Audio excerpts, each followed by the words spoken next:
Hello दोस्तों, welcome to my YouTube channel PCM कक्षा। दोस्तों, इस चैनल पे मैं आपको 10th क्लास का पूरा मैथ्स पढ़ाने वाला हूँ। तो अगर आपको मेरे साथ मैथमेटिक्स पढ़ना है तो आप मेरे चैनल को सब्सक्राइब करिए और बेल आइकन को प्रेस करिए ताकि मैं लेटेस्ट वीडियोस जो अपलोड करूँ तो वो आपको इजीली मिल सके। दोस्तों, मैंने कुछ वीडियोस अपलोड किए हैं पीछे, आप उनको ना देखिए। अगर आपको वो पसंद आती है तो आप उसको लाइक करिए और उस पर कमेंट करके बताइए कि मैं आपको कैसा पढ़ा रहा हूँ। दोस्तों, मैंने आपको लास्ट क्लास में पोलिनोमियल का स्टार्टिंग कराया था, पोलिनोमियल का बेसिक बताया था। मैंने बताया था कि ग्राफ के थ्रू आप कैसे पहचानेंगे कि पोलिनोमियल के नंबर ऑफ जीरोज कितने हैं। तो दोस्तों, आज हमारा नया टॉपिक है relationship between zeros and coefficient of a polynomial. So friends, मैंने आपको बताया था कि जो हमारी क्वाड्रेटिक पोलिनोमियल होता है, जो क्वाड्रेटिक पोलिनोमियल होता है उसकी जनरल फॉर्म क्या होती है हमारी? उसकी जनरल फॉर्म होती है हमारी A x square plus B x plus C. So हमारा ए क्या है? एक्स स्क्वायर का कोफिशिएंट। बी क्या है? एक्स का कोफिशिएंट। और सी क्या है? हमारा कांस्टेंट। तो अब आपको मैंने एक चीज बताई थी लास्ट क्लास के अंदर कि जिसकी हाईएस्ट पावर 2 तो उसकी डिग्री क्या होगी? 2 होगी। और जब इसकी डिग्री 2 है तो मैंने आपको एक चीज बताई थी, नंबर ऑफ जीरोज भी क्या होंगे इस पोलिनोमियल के? 2 ही होंगे। इसका मतलब 2 जीरो हमारे पास निकल के आएंगे। मैंने मान लिया कि एक जीरो मेरे पास आया अल्फा और एक जीरो मेरे पास आता है बीटा। तो हमारे को इस अल्फा और बीटा के रिलेशनशिप को पढ़ना है बेटा। सो गाइस, जो हमारे सिलेबस में इसके बीच में रिलेशनशिप है वो क्या है? अगर हम देखें कि sum of zeros means alpha plus beta, तो हमारे पास अल्फा प्लस बीटा के लिए फॉर्मूला है minus B upon A. It means कि बी क्या है? ये कोफिशिएंट है एक्स का और ए क्या है? कोफिशिएंट है एक्स स्क्वायर का। तो हमारे पास एक रिलेशनशिप आ गया अल्फा प्लस बीटा, यानी कि सम ऑफ जीरोज क्या होगा हमारे पास? माइनस बी अपॉन ए होगा। और इसी तरह अगर मैं बात करूं प्रोडक्ट ऑफ जीरोज की, अगर मैं बात करता हूं प्रोडक्ट ऑफ जीरोज की, इट मीन्स कि अल्फा इंटू बीटा। तो अल्फा इंटू बीटा क्या होता है हमारे पास?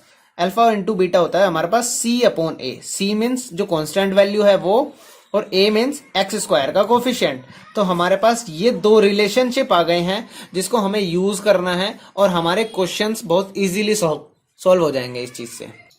सो गाइज, अब मैं आपको एग्जांपल 2 करा रहा हूँ एनसीईआरटी बुक का। आपको क्वेश्चन, आपके पास एनसीईआरटी बुक है तो आप उसको देखिए। उसमें लिखा है find the zeros of a quadratic polynomial. हमारे को एक क्वाड्रेटिक पोलिनोमियल दिया हुआ है x square plus 7x plus 10। और आगे पढ़िए, इसमें क्या लिखा हुआ है? And verify the relationship between the zeros and the coefficient.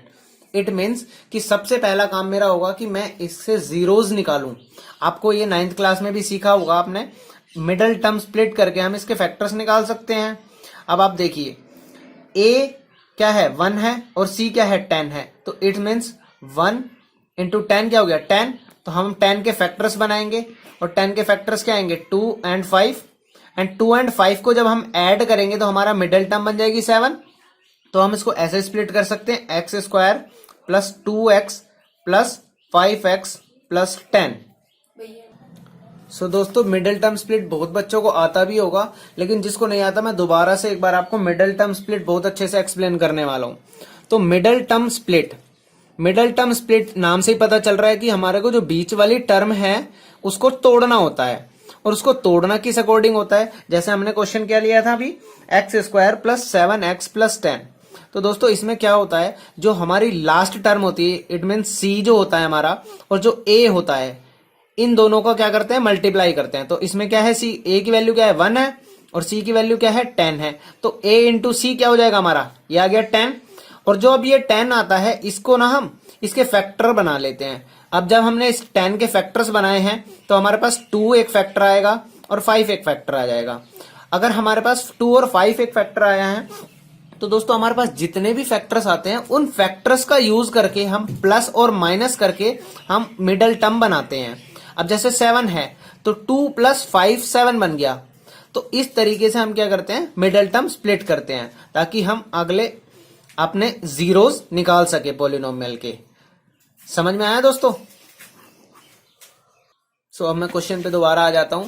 अब देखिए आप, एक्स स्क्वायर प्लस 2x में से क्या कॉमन आ रहा है? x कॉमन आ रहा है मेरा, तो मैंने x कॉमन ले लिया। अंदर क्या बच गया मेरे पास? 2x प्लस 2 बच गया। अब 5x प्लस 10 में से मेरे पास क्या कॉमन आ गया? 5 कॉमन आ गया, तो x प्लस 2 फिर से बच गया।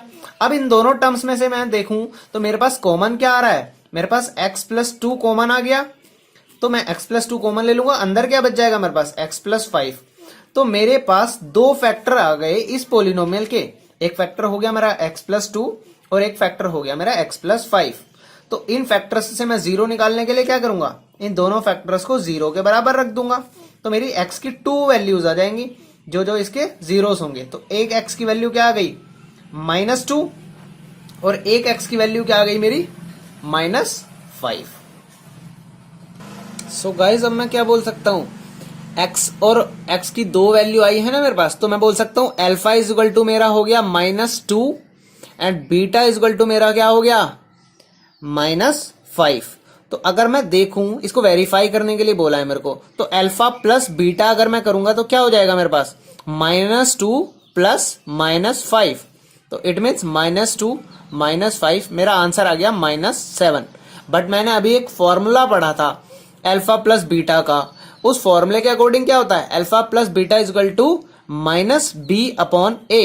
तो मेरा पोलिनोमियल क्या था, मेरा पोलिनोमियल था x² प्लस 7x प्लस 10। तो मेरी b की वैल्यू क्या थी 7 थी, तो मैं यहाँ पे b की वैल्यू डाल दूंगा, माइनस b की वैल्यू क्या है मेरी 7 है और a की वैल्यू क्या है मेरी 1 है। तो क्या ये -7 और -7 बराबर नहीं आ गया, तो मेरा वेरीफाई हो गया।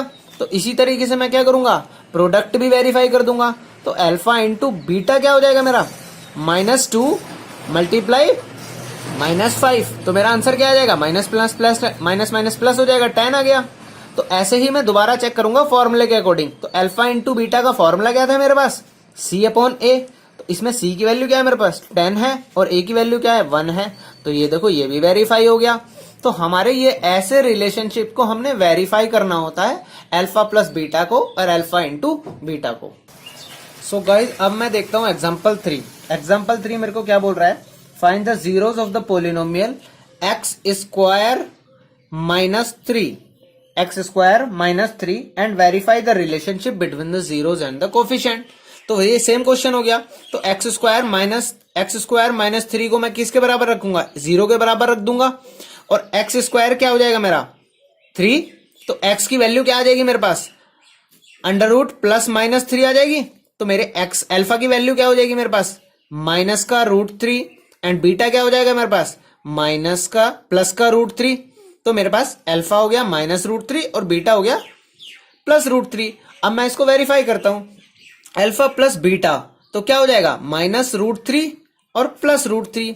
इसका आंसर क्या आएगा मेरे पास 0 आएगा। तो आप क्वाड्रेटिक इक्वेशन के फॉर्मूला अगर लगा के देखेंगे तो क्या आएगा, अल्फा प्लस बीटा क्या होता है हमारा -b/a। अब ध्यान से देखिए, अब इस एक्सप्रेशन के अंदर x² -3 है डायरेक्ट, तो इसमें x वाला एक्सप्रेशन तो है ही नहीं। इस मीन्स कि x के जो एक्सप्रेशन है, जो x का कोफिशिएंट है वो क्या है 0 है। तो b की वैल्यू क्या हो जाएगी हमारी 0। और किसी भी चीज के ऊपर 0 आ जाए, अगर न्यूमरेटर 0 आ जाता है तो आंसर क्या हो जाता है हमारा 0 हो जाता है। a की वैल्यू कुछ भी उससे फर्क नहीं पड़ेगा, तो आंसर क्या आ गया 0। तो ये वेरीफाई हो गया हमारा रिलेशनशिप। ऐसे ही हम प्रोडक्ट को वेरीफाई करके देखेंगे। तो अल्फा इंटू बीटा जब हम करेंगे तो क्या है, अल्फा की वैल्यू क्या है -3 और बीटा की वैल्यू क्या है आपके पास +√3। दोनों की जब मल्टीप्लाई होगी तो आंसर क्या आएगा -3। अब ऐसे ही फॉर्मूला के अकॉर्डिंग क्या होता है, अल्फा इंटू बीटा c/a। तो हम देखेंगे इस एक्सप्रेशन के अंदर, इस पोलिनोमियल के अंदर हमारी c की वैल्यू क्या है -3 तो है, -3 कॉन्स्टेंट टर्म वही तो है, तो -3 होगी। और a की वैल्यू क्या है 1 है, क्योंकि x² का कोफिशिएंट क्या होता है a होता है, तो 1 हो गया वैल्यू। तो यहां पे भी हमारा क्या आंसर आ गया -3। तो -3 वेरीफाई हो गया कि नहीं हो गया। तो इसी तरीके से हम एग्जाम्पल कर लिया ये। सो गाइज अब हम देखते हैं एग्जाम्पल 4। एग्जाम्पल 4 में क्या बोला हुआ है, आप ध्यान से देखिए। एग्जाम्पल 4 में बोला है find a quadratic polynomial the sum and the product of whose zeros are 3, 2। It means कि आपको क्या दिया हुआ है, सम ऑफ 0 दिया हुआ है, यानी कि अल्फा प्लस बीटा का सम दिया हुआ है क्या आपको 3, और अल्फा इंटू बीटा भी दे रखा है। प्रोडक्ट ऑफ 0 क्या दिया हुआ है आपको 2 दिया हुआ है। आप इन दोनों चीजों को यूज करके आपको क्या बनाना है, आपको बनाना है क्वाड्रेटिक पोलिनोमियल। सो इसको मैं एक तरीके से आपको समझाता हूं, आप ध्यान से सुनते रहिए। अब देखिए जनरल एक्सप्रेशन क्या था हमारा A x square plus B x plus C था। अब मैं क्या करता हूं, इस ए से ना पूरी क्वेश्चन को डिवाइड कर देता हूं, तो मेरे पास क्या हो जाएगा, ए एक्स स्क्वायर अपॉन ए प्लस बी एक्स अपॉन ए प्लस सी अपॉन ए। तो हमारे पास अब देखिए ध्यान से क्या हो जाएगा, ए से ए कट जाएगा मेरे पास एक्सप्रेशन क्या आ जाएगा, x square plus B upon A x plus C upon A. अब मैं ध्यान से देखूं तो इसके अंदर मैं एक चेंज कर सकता हूं ना, x square minus of minus B upon A लिख सकता हूं, ये एक्स आ जाएगा इस तरीके से और सी अपॉन ए भी आ जाएगा मेरे पास। अब मैं एक चीज को जानता हूं, क्या जानता हूं मैं, माइनस बी अपॉन ए को मैं जानता हूं। ये माइनस बी अपॉन ए क्या होता है मेरा, सम ऑफ जीरोज होता है ना, सम ऑफ जीरोज होता है ना, तो sum of zeros into x plus C upon A क्या होता है मेरा, product of zeros, product of zeros. तो मैंने आपको एक डायरेक्ट फॉर्मूला बता दिया दोस्तों, जिससे आप डायरेक्ट क्वाड्रेटिक इक्वेशन बना सकते हो जब आपको सम ऑफ जीरोज और प्रोडक्ट ऑफ जीरोज दिया हो। तो आप क्या डायरेक्ट फॉर्मूला लगाओगे, x square minus sum of zeros into x plus product of zeros. तो इस क्वेश्चन में हम यही अप्लाई करेंगे डायरेक्ट। सो अब देखिए आपको इस क्वेश्चन में क्या दिया हुआ है, आपको सम ऑफ जीरो दिया हुआ है और प्रोडक्ट ऑफ जीरो दिया हुआ है। तो हम डायरेक्ट फॉर्मूला लगा लेते हैं। क्वाड्रेटिक पॉलिनोमियल की एक्सप्रेशन क्या थी, x square minus sum of zeros into x plus product of zeros, यही तो था। अब आप डायरेक्ट वैल्यू डाल सकते हैं, x square minus sum of zeros की वैल्यू क्या है, 3 है, 3 डालेंगे, x plus product of zeros की वैल्यू क्या है, 2 है। तो ये आ गया आपका x square plus minus 3x plus 2, यही आपके पास क्या हो गई, रिक्वायर्ड क्वाड्रेटिक पॉलिनोमियल हो गई जो आपको चाहिए था। सॉरी गाइस, इसमें ना एक मिस्टेक थी, अल्फा प्लस बीटा की वैल्यू 3 नहीं थी, मैंने 3 लेके कर दिया, इसकी वैल्यू थी -3। तो हमारे को कोई प्रॉब्लम नहीं पड़ेगी उस चीज से, जहां पे हमने 3 पुट किया था वहां पे हम -3 पुट कर देंगे, और यहाँ पे माइनस और माइनस क्या हो जाएगा आपका, प्लस हो जाएगा। तो एक्सप्रेशन आ जाएगा हमारा x square plus 3x plus 2। तो कोई दिक्कत नहीं होगी इस चीज में, बस जहां पे माइनस लिया था हमने वहां पे प्लस हो जाएगा, क्योंकि माइनस माइनस क्या हो जाता है हमारा, प्लस हो जाता है। सो गाइज, अगर आपके पास क्वाड्रेटिक की जगह क्यूबिक पॉलिनोमियल आ जाए तो उसके भी रिलेशनशिप्स होते हैं। तो हम क्या, उसमें क्या होता है, let's suppose alpha beta gamma, ये 3 उसके क्या हैं, जीरोज हैं। क्या है, जीरोज ऑफ क्यूबिक पॉलिनोमियल हैं। क्या है, जीरोज ऑफ क्यूबिक पॉलिनोमियल। अब इसके बीच में क्या रिलेशनशिप होता है, एक होता है सम ऑफ जीरोस यानी कि alpha plus beta plus gamma, तो इसका रिलेशनशिप आ जाता है माइनस बी अपॉन ए। ऐसे ही होता है हमारा alpha beta plus beta gamma plus gamma alpha, इसका रिलेशनशिप आता है सी अपॉन ए। और एक हमारा होता है तीनों का product, alpha into beta into gamma, और इसका आंसर आपके पास आता है माइनस डी अपॉन ए। आप बोलोगे ये डी कहां से आ गया, जब क्यूबिक पॉलिनोमियल होगा तो उसकी जनरल फॉर्म क्या हो जाएगी, उसकी जनरल फॉर्म क्या होगी, उसकी जनरल फॉर्म होगी आपके पास A x cube plus B x square plus C x plus D. तो एक्स क्यूब का कोफिशिएंट ए हो जाएगा, एक्स स्क्वायर का कोफिशिएंट बी हो जाएगा, और सी किसका कोफिशिएंट हो जाएगा, एक्स का, और डी आपके पास हो जाएगा कांस्टेंट वैल्यू। ठीक है, तो यहां से ए बी सी डी का यूज करके इन्होंने 3-3 वाला रिलेशनशिप आपको बता दिया। मैंने आपको 3-3 वाला रिलेशनशिप बता दिया, क्योंकि 1-2 क्वेश्चन हमारे बुक में है जिसमें हमें क्यूबिक पॉलिनोमियल का भी यूज करना है और उसको वेरीफाई करके दिखाना है। तो अब मैं बात करता हूं एग्जाम्पल 3 की, एग्जाम्पल 5 की, सॉरी। अब आप देखिए एग्जाम्पल 5 में क्या बोला हुआ है, verify that 3 -1 -1/3 are the zeros of the cubic polynomial. और क्यूबिक पॉलिनोमियल क्या है हमारे पास, क्या देखिए क्यूबिक पॉलिनोमियल है px इजिकल टू 3x का cube minus 5x square minus 11x minus 3। अब मैं क्या करूंगा, मेरे को जीरोस चेक करने के लिए क्या करना होता है, x की वैल्यू चेंज करके मैं वही वैल्यू डाल दूंगा जिस पे मेरे को चेक करना है। पहला मेरे को चेक करना है किस पे, 3 पे, तो मैं P3 चेक करता हूं। 3 जहां जहां पे x है वहां पे क्या रख दूंगा, मैं 3 रख दूंगा। तो 5 इंटू 3 का स्क्वायर हो जाएगा, ये 11 इंटू 3 हो जाएगा, -3 हो जाएगा। अब मैं चेक करता हूं, इसको सॉल्व करता हूं, तो 3 इंटू 27, 3 का क्यूब 27, -5 इंटू 3 का स्क्वायर 9, -33 -3। तो ये क्या हो जाएगा 3 इंटू 27 क्या होता है 81 माइनस 9 5 जा 45 माइनस 33 माइनस 3। अब ये देखिए तीनों को ऐड करता हूं मैं तो क्या आंसर आता है मेरा 81 ही आएगा ना 81 माइनस 81 तो मेरा आंसर आ गया 0। इट मीन्स कि P की जो वैल्यू 3 है जो X की वैल्यू 3 है वो इसका 0 है। ये हमारा वेरीफाई हो गया। सो ऐसे ही हमको दो चीजों पे और वैल्यू चेक करनी। सो दोस्तों अब हम चेक करते हैं वैल्यू किस पे -1 पे P -1 हमारा एक्सप्रेशन क्या था 3x cube minus 5x square minus 11x minus 3। तो अब हम क्या करेंगे जहां जहां पे x था वहां वहां पे क्या पुट कर देंगे -1 पुट करेंगे। तो उस पे हम चेक करते हैं कि ये 0 है कि नहीं है पोलिनोमियल का। तो अब हम चेक करके वैल्यू डाल दी मैंने। अब देखिए क्या हो गया -1 का क्यूब -1 हो जाएगा तो ये आ जाएगा आपका -3 -1 का स्क्वायर क्या होता है 1 होता है तो ये क्या आ जाएगा आपका -5 और -11 इंटू -1 ये क्या आएगा आंसर देगा आपको +11 क्योंकि माइनस इंटू माइनस क्या होता है प्लस होता है। और यहां से आप देखोगे तीन टर्म्स आपकी माइनस की होगी ऐड हो जाएंगी तो -6 और -5 -11 और +11 तो आंसर क्या आ गया आपके पास 0। इट मीन्स कि P -1 पे भी क्या आंसर देगा 0 है। इट मीन्स ये भी वेरीफाई हो गया। अब आपको थर्ड क्या करना है चेक P -1 -1/3 पे चेक करना है।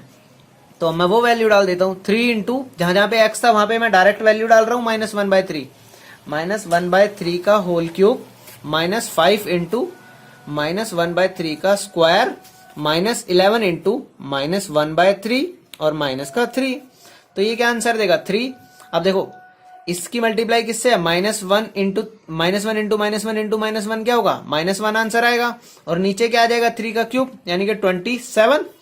ऐसे ही इसमें क्या करेंगे -5 इंटू क्या हो जाएगा ये 1 हो जाएगा और अपॉन में नीचे क्या आ जाएगा 3 का स्क्वायर 9 माइनस की मल्टीप्लाई माइनस से प्लस हो जाएगा ये आपका आ जाएगा 11/3 और माइनस का 3।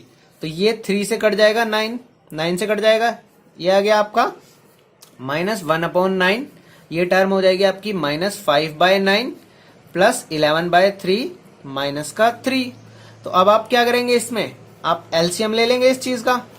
एलसीएम आएगा आपका 9 एलसीएम आएगा आप चेक करके देख लीजिए 9,9,3 इसका एलसीएम लेंगे तो हम क्या आएगा 3 एक कॉमन फैक्टर आ गया 3 और 1 यहाँ से 3 जाएगा 1 1 एंड 1 3 इंटू 3 क्या होता है 9 होता है तो 9 हमारा एलसीएम आ गया। अब हम इसको सॉल्व कर देंगे एलसीएम को तो क्या आंसर आ जाएगा आपके पास ये -1 आ जाएगा क्योंकि 9 ही है यहाँ पे 9 से डिवाइड किया 9 1 इंटू -1 क्या हो जाएगा -1। ऐसे ही यहाँ पे आ जाएगा क्या सेम है -5 अब 3 है यहाँ पे 9 है तो 3 से डिवाइड किया 9 को क्या आएगा 3 तो ये क्या हो जाएगा प्लस का 33 हो जाएगा आपके पास क्या हो जाएगा +33 हो जाएगा ना। और यहाँ पे क्या है यहाँ पे 1 है जिसके नीचे कुछ नहीं होता मैंने बताया था ना आपको लास्ट क्लास में भी 1 क्या होता है मैथ्स में भगवान होता है तो नीचे भगवान बैठा हुआ है। अब ये क्या हो जाएगा 9 आएगा तो 9 की मल्टीप्लाई -3 से होगी क्या हो जाएगा -27 हो जाएगा। तो अब आप देखेंगे -27 -5 और -1 ये क्या हो जाता है टोटल सम -33 और +33 नीचे क्या है 9 तो ऊपर क्या हो गया 0 तो इट मीन्स पूरी एक्सप्रेशन क्या आ गई आपकी 0। इट मीन्स P -1,3 पे भी क्या है P -1,3 पे भी क्या हो गया वेरीफाई कर दिया हमने ये चीज। अब हम आपको फॉर्मूला से वेरीफाई करके बताना है। इस एग्जांपल में बोला है ना उसने कि हम वेरीफाई करके दिखाओ alpha plus beta plus gamma भी तो उसको हम करके दिखाते हैं। अब सो गाइज मैं ना एक बार फिर से इस इक्वेशन को लिख लेता हूँ इस एक्सप्रेशन को लिख लेता हूँ px इक्वल टू क्या गिवन है मेरे को 3x cube -5x square -11x और -3। तो मैंने अभी आपको एक रिलेशनशिप समझाया था alpha plus beta plus gamma का। तो मेरे को अल्फा क्या दिया हुआ है 3 और बीटा क्या दिया हुआ है -1 तो +-1 हो जाएगा। ऐसे ही मेरे को थर्ड वैल्यू क्या दी हुई है गामा की -1/3। तो मैं इसको चेक करता हूँ ये क्या आता है 3 -1 -1/3। मैंने यहाँ पे क्या लिया एलसीएम लिया 3 आया यहाँ पे क्या आ जाएगा 9 और यहाँ पे क्या आ जाएगा -3 और ये क्या आएगा -1। तो मेरा आंसर क्या आया देखो 9 - 4/3 तो क्या आएगा 5/3 आ गया मेरा आंसर। तो alpha plus beta plus gamma का फॉर्मूला भी होता है कुछ हमने क्या सीखा था अभी alpha plus beta plus gamma का formula minus B upon A. अब ध्यान से देखिए इस एक्सप्रेशन को, तो b की वैल्यू क्या है मेरी माइनस का 5, क्या है b की वैल्यू -5, तो माइनस तो फॉर्मूले का हो गया और b की वैल्यू भी क्या है मेरी माइनस का 5, तो मैं -5 पुट कर देता हूं। और अपॉन क्या है a की वैल्यू क्या है आपके पास 3, तो मैं नीचे क्या पुट कर दूंगा 3, तो माइनस माइनस प्लस होके क्या आ गया 5/3। तो मेरा alpha plus beta plus gamma verify हुआ कि नहीं हुआ, हो गया ना। तो ऐसे ही मेरे को दो चीजें और वेरीफाई करनी है, alpha beta plus beta gamma plus gamma alpha. अब मैं वैल्यू डाल देता हूं, अल्फा की वैल्यू 3, बीटा की वैल्यू हो गई आपकी -1, प्लस बीटा की वैल्यू क्या हो गई -1 और गामा की वैल्यू हो गई आपकी -1/3, प्लस ऐसे ही गामा की वैल्यू -1/3 और अल्फा की वैल्यू क्या है आपके पास 3। तो अब मैं इसको सॉल्व कर देता हूं, तो क्या आंसर आएगा -3, माइनस माइनस प्लस हो जाएगा, ये प्लस 1/3 आ जाएगा और ये क्या आ जाएगा आपके पास 3 से 3 कट जाएगा, तो ये क्या आ जाएगा आपके पास -1। तो ऐसे फिर से एलसीएम लिया 3 आया, यहाँ पे क्या आ जाएगा -9 क्योंकि यहाँ पे 1 था, और ये क्या आ जाएगा आपका एज इट इज आ जाएगा 1, और ये क्या आ जाएगा यहाँ पे कुछ नहीं है 1 था, ये भी क्या हो जाएगा 3 से मल्टीप्लाई हो गया तो -3। तो इसका आंसर क्या आया आपके पास -12 प्लस 1/3 यानी कि -11/3 आ गया इसका आंसर। अब मैं इसको कैसे फॉर्मूले से चेक करता हूँ, alpha beta plus beta gamma plus gamma alpha का फॉर्मूला क्या था मेरे पास, अभी पढ़ा ना मैंने C/A। तो मैं C की वैल्यू चेक करता हूँ इस एक्सप्रेशन के अंदर, C की वैल्यू क्या है मेरी -11 है, तो मैं क्या डालूंगा C की जगह -11, और A की वैल्यू भी डालनी है मेरे को, A की वैल्यू क्या है मेरी 3, तो -11/3, ये भी क्या हो गया मेरा वेरीफाई हो गया। अब मेरे पास लास्ट एक्सप्रेशन क्या बचा हुआ है, हमारे पास तीनों का प्रोडक्ट भी तो हमें वेरीफाई करना होता है, alpha into beta into gamma. तो अल्फा की वैल्यू 3, बीटा की वैल्यू -1, गामा की वैल्यू -1/3, 3 से 3 कैंसिल हो जाएगा और -1 की मल्टीप्लाई -1 से होगी तो क्या आंसर देगा 1। तो और इसका फॉर्मूला क्या होता है हमारे पास alpha into beta into gamma का, क्या होता है -D/A। तो यहां से मैं D की वैल्यू उठा लूंगा इस एक्सप्रेशन से, D की वैल्यू क्या है हमारे पास -3 है, और माइनस फॉर्मूले का, और D की वैल्यू भी क्या है -3, और डिवाइडेड बाय A है हमारे पास, A की वैल्यू क्या है हमारे पास देखिए 3 है, तो मैं नीचे भी क्या डाल दूंगा 3 डाल दूंगा, तो माइनस माइनस क्या हो जाएगा प्लस हो जाएगा, तो 3 डिवाइडेड बाय 3 आंसर आ गया 1। तो मैंने तीनों एक्सप्रेशंस को क्या कर दिया वेरीफाई कर दिया।